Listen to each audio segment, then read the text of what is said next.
Hey, this is Mike. Thank you so much for choosing this video. Today I'm checking out a 2021 Mazda CX-30. This is the 2.5 turbocharged all-wheel drive with the Premium Plus package.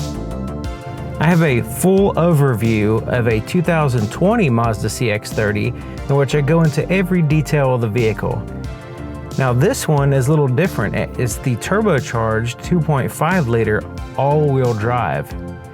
And also this is the Soul Red Crystal Metallic exterior color, which is unbelievable. Even the mailman stopped by and said, wow, look at that color, it really catches the eye. So this is a very impressive looking vehicle. And also the power, the 2.5 liter turbocharged engine, it's paired to a 6-speed automatic transmission, and it puts out 227 horsepower and 310 pound-feet of torque. With premium fuel, you get 250 horsepower and 320 pound-feet of torque. Now I have the camera positioned right exactly, precisely where my eye is when I'm driving. Now it's a little bit to the right, so it's not exactly where my head is, of course, because then my head's in the way.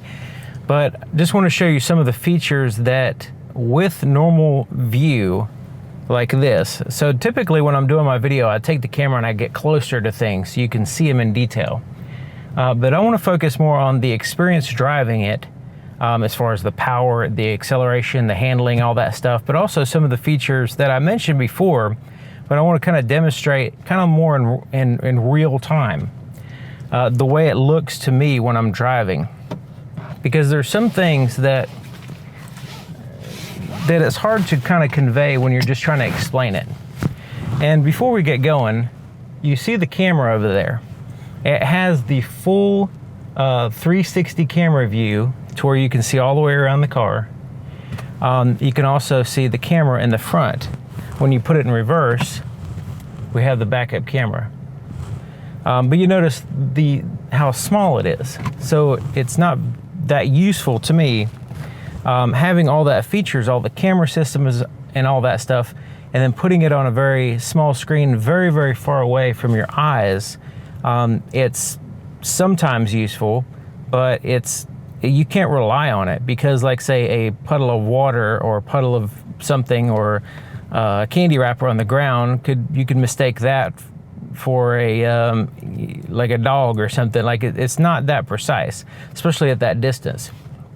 Also, where the cameras are, so each camera has there's separate views. You have one on each side, one at top, one in the front, one in back, and it stitches them together. And where it's stitched together is not very precise. Like there's like a 2-foot gap in some of the areas, depending on how far it is away and all that stuff. Sometimes it's a little bit off. Other than that, it's a good, glancing tool when you're, just want to confirm that nothing's in front of you or behind you or whatever, or if you're lined up correctly in a parking spot, stuff like that. Also over here, you have these buttons, and there's also some buttons here. Now, I don't know if you can tell, but there's a glare on top of this metallic surface. And when I'm driving, this glare makes it to where I can't see these very fine buttons here during the day. And there's no tactile, you can't feel your way around. It's all smooth here. So you kind of have to see what you're looking at. Until you get used to the car, then you know where everything's at. So that's something that kind of like was a little bit of a hindrance driving this car. Also the heads-up display, you have to go into many sub-menus on the settings to make it completely impossible to adjust it while you're driving. So when I first got in this car, I didn't even know it had a heads-up display because it was too far down. And then to adjust it up, while I was going through the settings, I noticed I had it, and then I adjusted it up, and then there it was. So little things like that. So there's no easy way to adjust it. So getting all that stuff out of the way, the seat's not very comfortable for me, that kind of stuff. I just want to point out some of the issues I have with the vehicle. They may not even be issues for you. So it's not really, objective cons of the vehicle. It's my pointing out things that may potentially be an issue with you. But as far as acceleration and driving, it's really fun to drive. So let's go ahead and do that.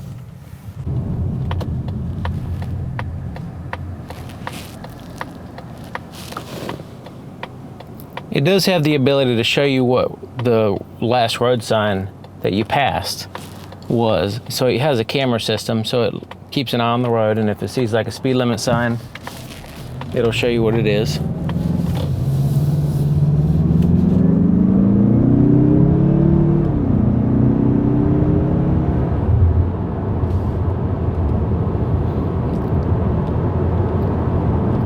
And it has no problem accelerating.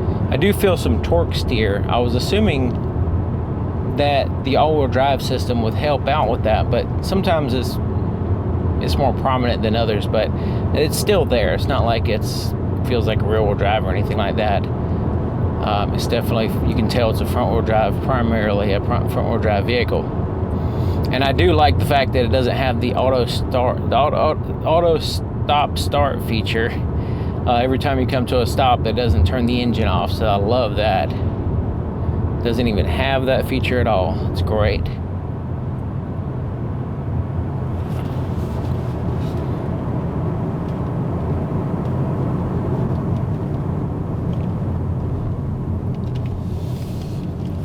The braking is smooth, it's solid, it feels like you have plenty more pedal there. It's no problems with the brake. It does, it does have the four-wheel disc brakes.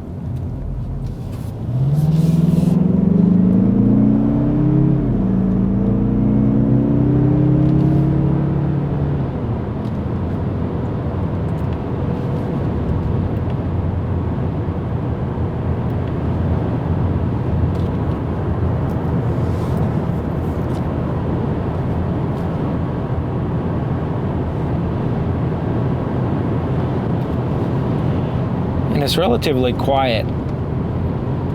It's a little wind today, but I hear a little bit getting through, but it's not really a big deal.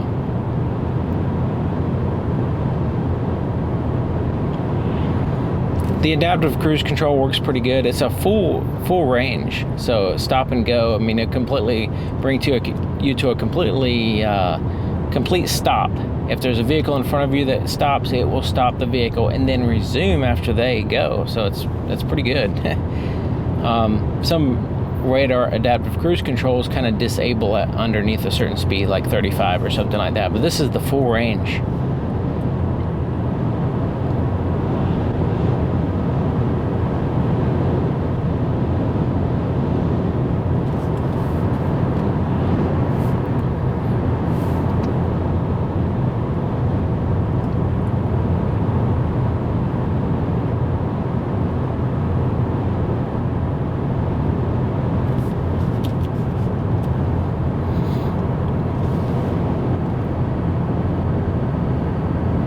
And just like last year, this is not a touch screen. That's just a screen that you control with this knob system that's down here.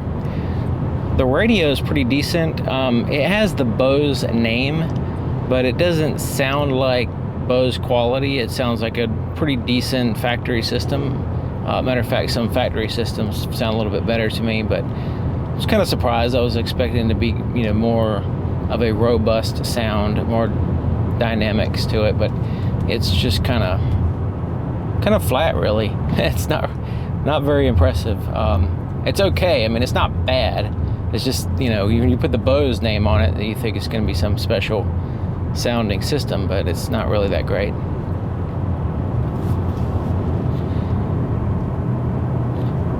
And previous models, Mazdas, I've experienced some road noise and stuff. It was very annoying type road noise, and it would only, on certain roads. But this one I hadn't experienced that. It's been very quiet. The seat is not that comfortable, but it's not as bad as previous Mazdas that I've tried out. Some of them are very uncomfortable, but this one's okay. It's just kind of like below average, but it's not like it hurts your back type stuff.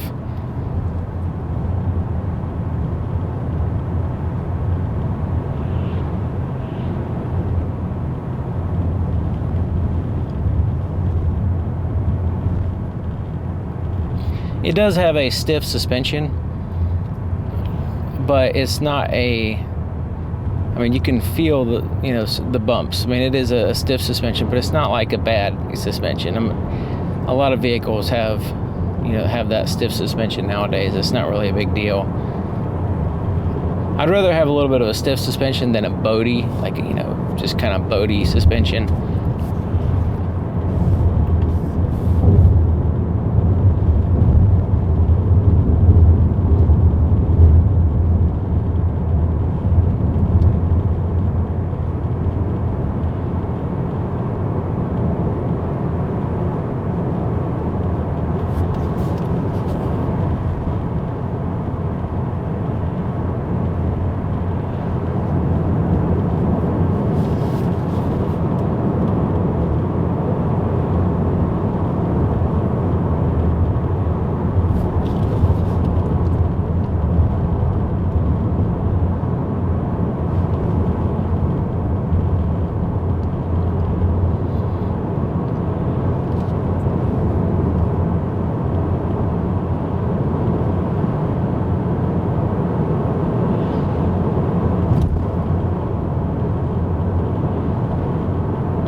So I don't know if you can actually see these buttons down here on camera, but I can't really see them because when the sun's shining here, it obscures those.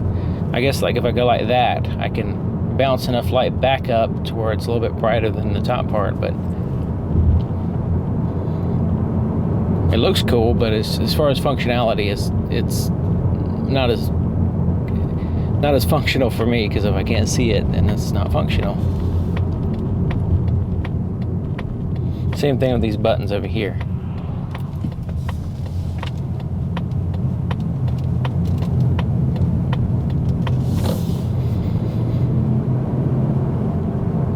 Now, since it has that camera system, it would be nice if it had the same feature as the Toyotas, in which when you come to when you get slow, when you start driving real slow, it should pop that camera, have that ability to have the camera pop up automatically. So on the Toyotas, I really like that, so I can see my surroundings, where I am in relationship to other lanes and stuff like that. Especially when you're parking, you're coming into a parking space, and you can just nail that parking space by looking at the camera. Now, you can, of course, push the button to pop it up, but it's just nice, convenient way of having it just pop up automatically like Toyota. So that was an excellent idea.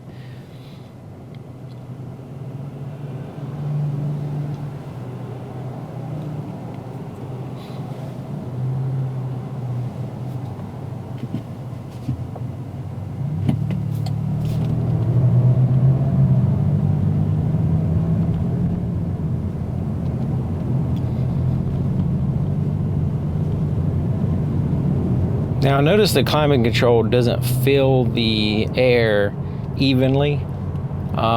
It's just kind of like, actually when you have it on automatic and you change the temperature, it just kind of steps the fan higher and lower. It seems like it's a little bit lacking on the technology or something. So when I increase the temperature, you can just hear the fan move, get higher and lower, and it's not.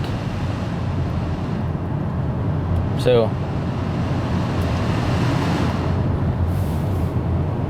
it's kind of interesting. So a lot of vehicles, if it has a good climate control, if it makes it kind of even the temperature in the vehicle. This is like, cold blowing on you, but then the rest of the vehicle's kind of, your back's kind of cold, kind of hot, and your front's kind of cold and stuff like that.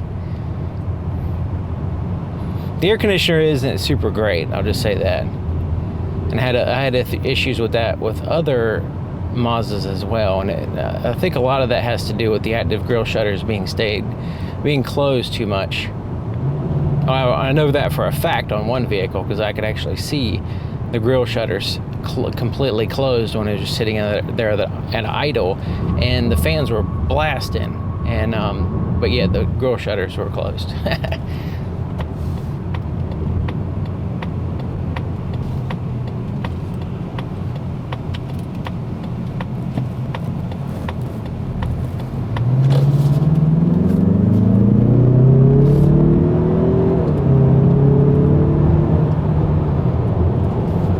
Once you get those RPMs up, it really takes off. But by that time, you're already at the speed limit, so it's real easy to go too fast, because it really gets in that range where it's really powerful at that higher RPMs. It has a decent sound too. The exhaust sounds nice, has a nice little growl to it, and really is fun when you get the RPMs up. When the RPMs are not that high, then it just kind of feels more like a normal 4-cylinder.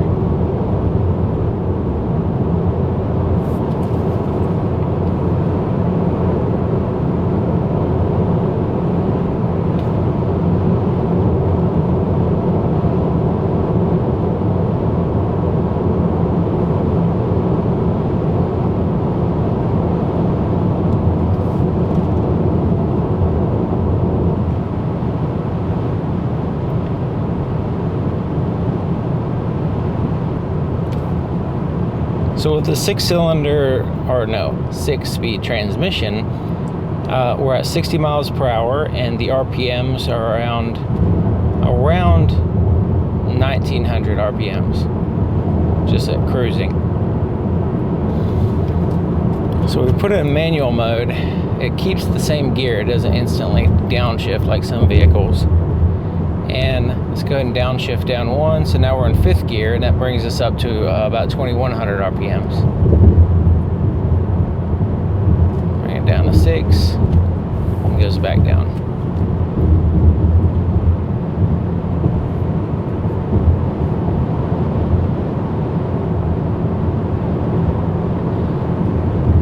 And you'll notice on the navigation that since the screen is not very tall, you can't see very far down the road. You can see what's beside you, but that's not as important as what's in front of you.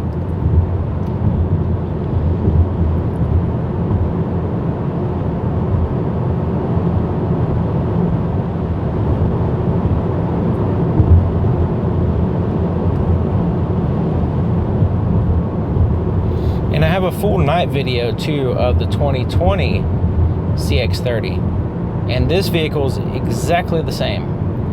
No light in the glove compartment, no light, like none of the compartments are lit. The floorboard is not lit. There's a lot of issues with the lighting of the vehicle,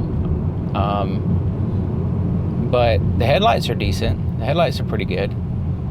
Has the active bending and all that stuff. But as far as the interior, basically you're going to need a flashlight. So if you buy one of these, make sure you get a flashlight and keep it with you. So basic stuff like trying to get something out of the glove compartment or the console, or pretty much anywhere besides right where the dome lights are shining, then you're going to need a flashlight. And the cargo as well is not all that great. You need a flashlight. So I guess that's the spoilers for the night video.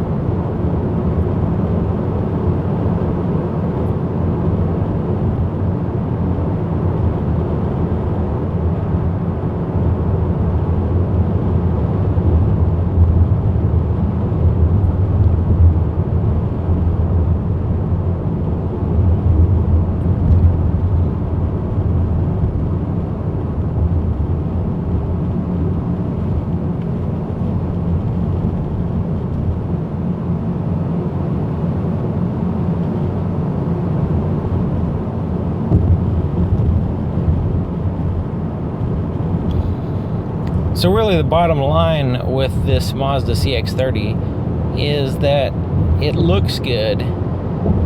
This particular color really makes the style look nice.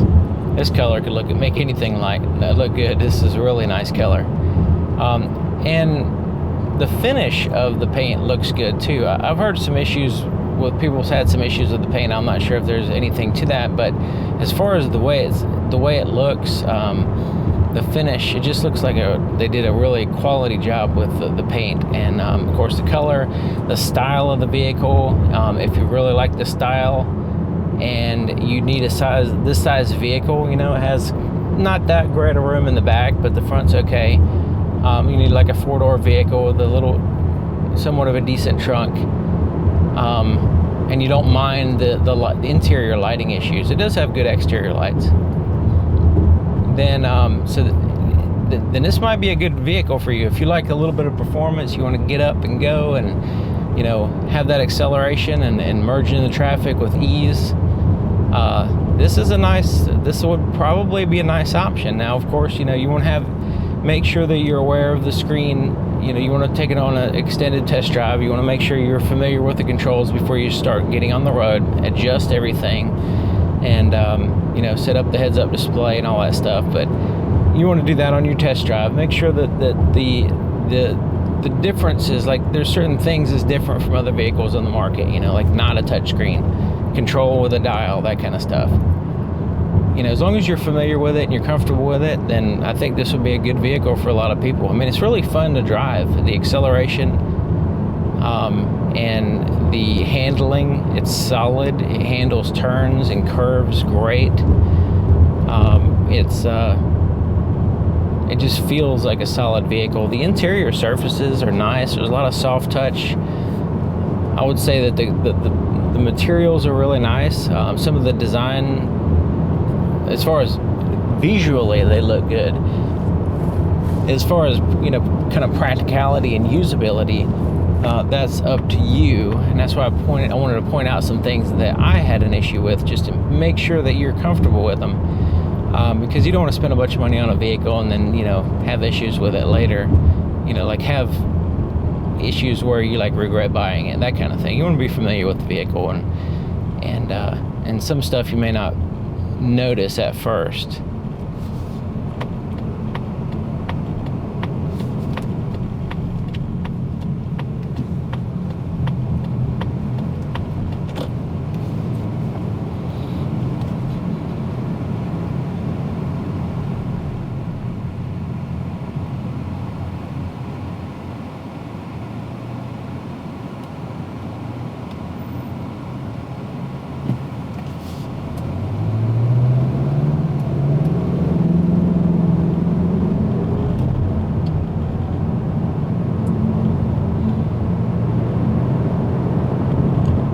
The transmission, although it's only a 6-speed transmission, it shifts nice. It's a solid stepped acceleration. It doesn't have, like some vehicles, it's like it's hunting for a gear and it's like shifting down and then shifting down again and then shifting up, and then all these shifting, trying to find the right gear. You're sitting there going nowhere, and you like floor it. This one is just like bam, it instant response to your acceleration, and it knows automatically what gear to put it in. It doesn't have to, like, you know, put it in a gear and, oh, that's not low enough, let's go to another one, you know.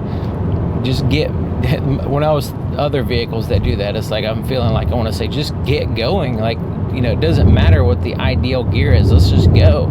The point of me pushing the accelerator is to go forward, not sit there hunting for gears and kind of like getting all choked up. But this one doesn't have that problem. It's like, bam, instant, you go. And having the 6 gears, even though that's lower than some other vehicles as far as the number of gears, it has less to have to be confused about, I guess, because it just, bam, right in there. And then it shifts when it has that acceleration shift. That shift, you can feel the acceleration, you can feel the instant change in how how you're connected to the road, basically. And that's what makes it enjoyable, you know. If you're familiar, if you enjoy driving like a manual transmission, you feel that like control, you know, it's more connected and all that stuff. It's kind of closer to that end of the spectrum, but you know, of course, nothing can replace that completely, but